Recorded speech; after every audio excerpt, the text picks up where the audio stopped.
네, 안녕하세요. 12월 8일, 12월 7일 화요일 새벽 기도에 시작하겠습니다. 기도드리겠습니다. 은혜로우신 우리 하나님 아버지, 은혜와 사랑을 감사와 찬송을 드리옵나이다. 아버지, 오늘도 우리에게 새날을 허락해 주신 것을 주님 앞에 감사를 드립니다. 12월 마지막 달을 맞이했습니다. 이번 한 달을 통하여 유종의 미를 거두는 귀한 한 달이 되게 하여 주옵소서. 오늘 하루도 주님 앞에 의탁하며 예수님의 이름으로 기도드리옵나이다. 아멘.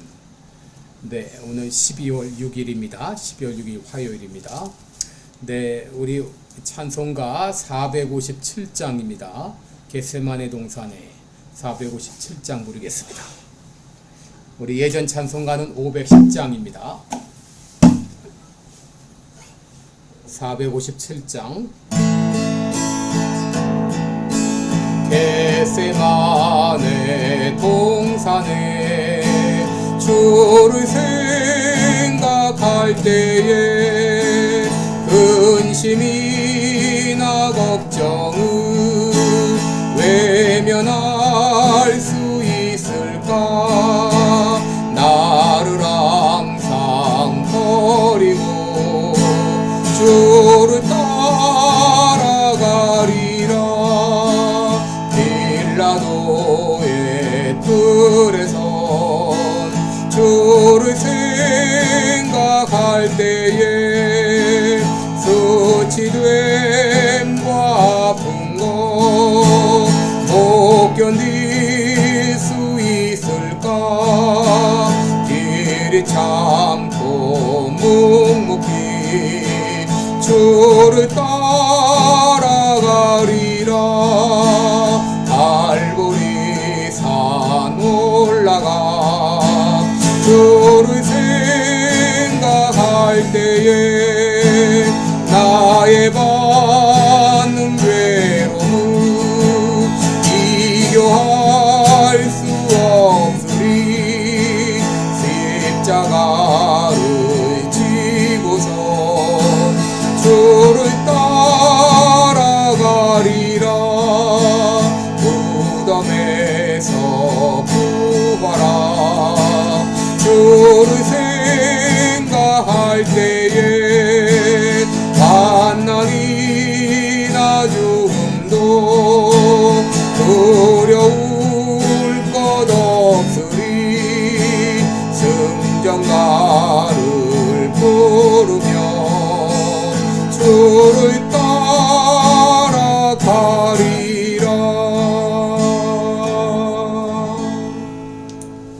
아멘.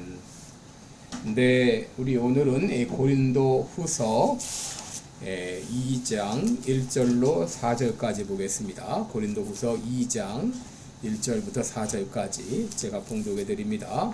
내가 다시 근심으로 너희에게 나아가지 않기로 스스로 결단하였노니 내가 너희를 근심하게 하면 나의 근심하게 한 자밖에 나를 기쁘게 하는 자가 누구냐. 내가 이같이 쓴 것은 내가 갈 때에 마땅히 나를 기쁘게 할 자로부터 도리어 근심을 얻을까 염려하며 또 너희 무리를 대하여 나의 기쁨이 너희 무리의 기쁨인 줄 확신함이로라.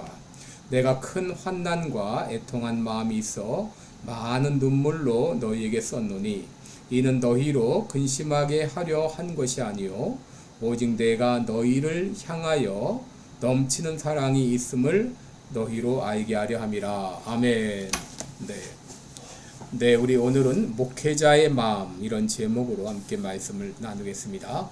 우리는 이미 이 고린도 전서를 통하여서 고린도 교회의 문제가 무엇인지 같이 살펴보았습니다. 고린도 교회는 파당이 형성되어서 늘 시끄러웠고 또 성적으로 부도덕했고 성찬을 무질서하게 시행했고 우상의 제물과 부활에 대한 오해 등 이 수많은 문제점들이 있었습니다. 그래서 이 바울은 고린도 전서를 보내면서 그들의 잘못을 시정하려 했죠.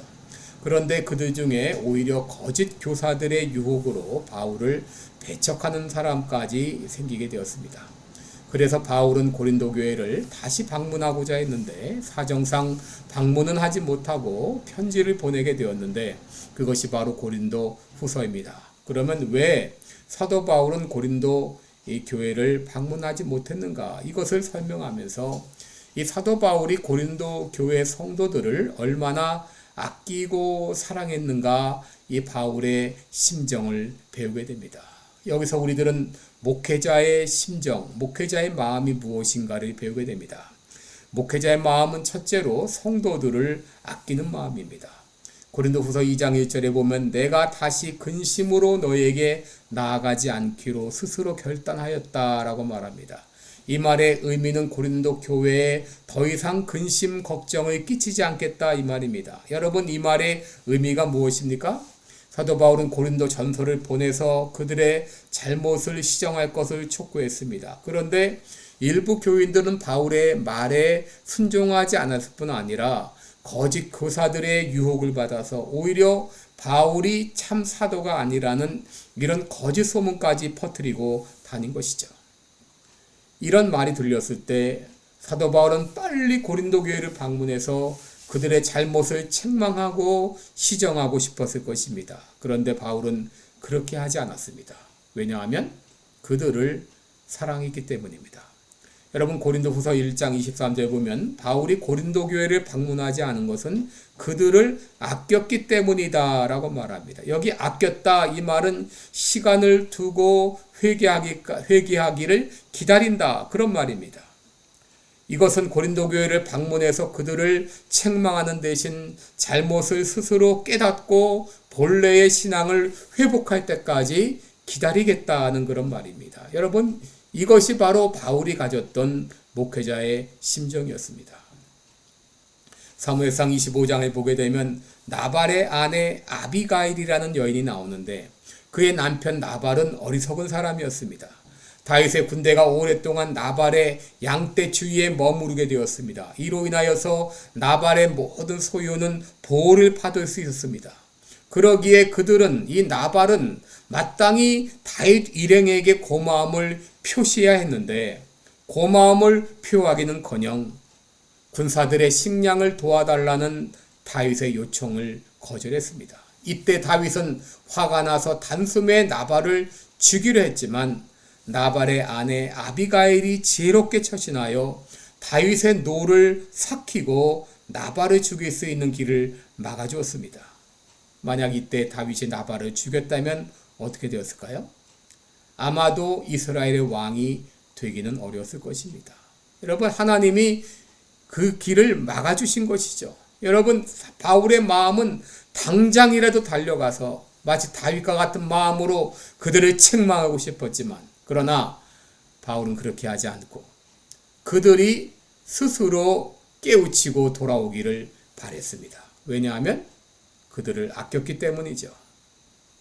둘째로 목회자의 마음은 성도를 돕는 마음입니다. 여러분, 고린도후서 1장 24절에 보면 우리가 너희 믿음을 주관하려 하려는 것이 아니요 오직 너희 기쁨을 돕는 자가 되게 하려 함이니 이는 너희가 믿음에 섰음이라 라고 말합니다. 여러분, 여기 너희 기쁨을 돕는다 이렇게 말하면서 나는 너희의 믿음의 주관자가 아니라 너희를 돕는 자다. 나는 너희의 헬퍼다. 이렇게 말하고 있습니다. 고린도 교회 성도들이 기쁨의 삶을 살 수 있도록 나는 너희를 돕겠다라고 말합니다. 여러분, 목회자는 성도들의 믿음과 삶을 도와주는 사람입니다. 성도들의 기쁨으로 신앙생활을 할 수 있도록 돕는 자입니다.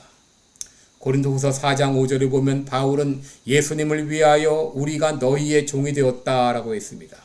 예수님께서 이 땅에 오신 것은 섬김을 받으려 함이 아니요 도리어 섬기려 했다고 했습니다. 바울은 기꺼이 그들의 믿음을 돕는 자가 되기를 원했습니다.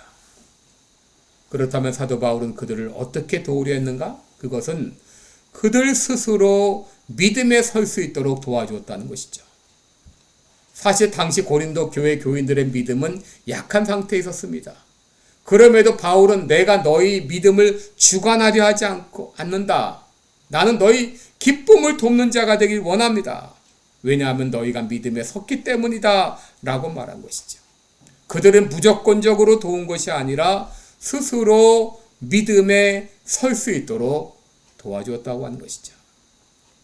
여러분, 진정 건강한 교회는 교인들 스스로 설 수 있는 교회여야 됩니다. 목회자의 가장 중요한 임무는 성도들이 스스로 믿음에 설 수 있도록 돕는 것입니다. 이것이 바로 목회자의 마음입니다. 마지막 세 번째, 목회자의 마음은 눈물과 애통하는 마음입니다. 고린도후서 2장 4절에 보게 되면 내가 큰 환난과 애통하는 마음이 있어 많은 눈물로 너에게 썼다 라고 말합니다. 나는 내 마음 가운데 애통하는 마음이 있다. 나는 눈물로 너에게 편지를 썼다 라고 말합니다. 바울은 고린도 교회의 잘못을 시정하기 위해서 한번 고린도 교회를 방문했습니다. 그런데 그때 근심을 가지고 방문했습니다. 왜냐하면 그들의 잘못을 책망하고 시정해야 했기 때문이죠. 이렇게 했음에도 불구하고 그들의 잘못이 계속 시정되지 않았습니다. 여러분, 이것이 바울의 근심거리가 되었어요. 그런데 바울이 더 걱정한 것이 뭐냐? 만약 바울이 고린도 교회를 방문하게 되면 이것 때문에 고린도 교회가 근심할 것을 걱정했습니다. 2장 3절에 보시면 내가 갈 때에 마땅히 나를 기쁘게 할 자로부터 도리어 근심을 얻을까 염려하며 나는 너희로부터 기쁨을 얻기 원하는데 내가 방문함으로 너희로부터 걱정을 근심을 얻을까 난 염려하고 있다라고 말하죠. 여러분, 여기서 우리는 바울의 심정을 엿보게 되죠. 바울은 고린도 교인들로 말미암아 심히 근심했지만 그가 고린도 교회를 방문함으로 교회가 근심하게 될 것을 더 걱정했습니다. 그러기에 그는 말하기를 내가 다시는 근심으로 너희에게 나아가지 않기로 결단했다라고 말한 것이죠. 그래서 사도 바울은 고린도 교회를 방문하는 대신에 편지를 다시 쓰게 된 것이 바로 고린도 후서입니다. 바로 환난과 애통하는 마음을 가지고 편지를 썼다고 말하는 것이죠. 여러분, 바울은 실로 눈물의 사도였습니다. 사도행전 20장 19절을 보면 곧 겸손과 눈물이며 유대인의 간계를 인하여 당한 시험을 참고 주를 섬긴 것과 라고 말하죠. 또 사도행전 20장 31절에는 그러므로 너희를 일깨워 내가 3년이나 밤낮 쉬지 않고 눈물로 각 사람을 훈계하던 것을 기억하라 그랬습니다. 바로 이 애통하는 마음, 눈물의 마음이 바로 목회자의 마음입니다. 여러분, 목회자의 마음은 성도를 아낍니다. 목회자의 마음은 성도를 돕습니다. 그리고 목회자의 마음은 눈물과 애통의 마음입니다. 늘 성도들을 생각하면서 노심초사 혹 잘못된 길로 가지나 않을까 생각하는 것이 목회자의 마음입니다. 히브리서 13장 17절에 너희는 인도하는 자에게 순복하고 복종하라. 저희는 너희 영혼을 위하여 경성하기를 자기가 회개할 자 같이 하느니라. 저희로 하여금 즐거움으로 이 일을 하게 하고 근심으로 하게 하지 말라. 그렇지 않으면 너희에게 유익이 없느니라 라고 말했습니다. 여러분, 목회자가 즐거움으로 목회를 감당할 수 있도록 순종하며 기도해 주시기를 바랍니다. 기도하겠습니다. 은혜로우신 우리 아버지, 오늘 사도 바울의 마음을 통하여 목회자의 심정이 무엇이어야 되는지를 함께 생각했습니다. 진정 목회자는 성도들을 아끼는 마음입니다. 진정 목회자는 성도들의 삶과 믿음을 돕는 그런 마음입니다. 더 나아가서 목회자의 마음은 눈물과 애통하는 마음입니다. 이런 목회자가 될 수 있도록 주님 도와주시고 또 목회자가 이 일을 즐거움으로 감당할 수 있도록 성도들은 날마다 기도로 돕게 하여 주옵소서. 감사드리며 예수님의 이름으로 기도드리옵나이다. 아멘. 네, 여러분, 오늘도 복된 하루 되시기 바랍니다. 고맙습니다.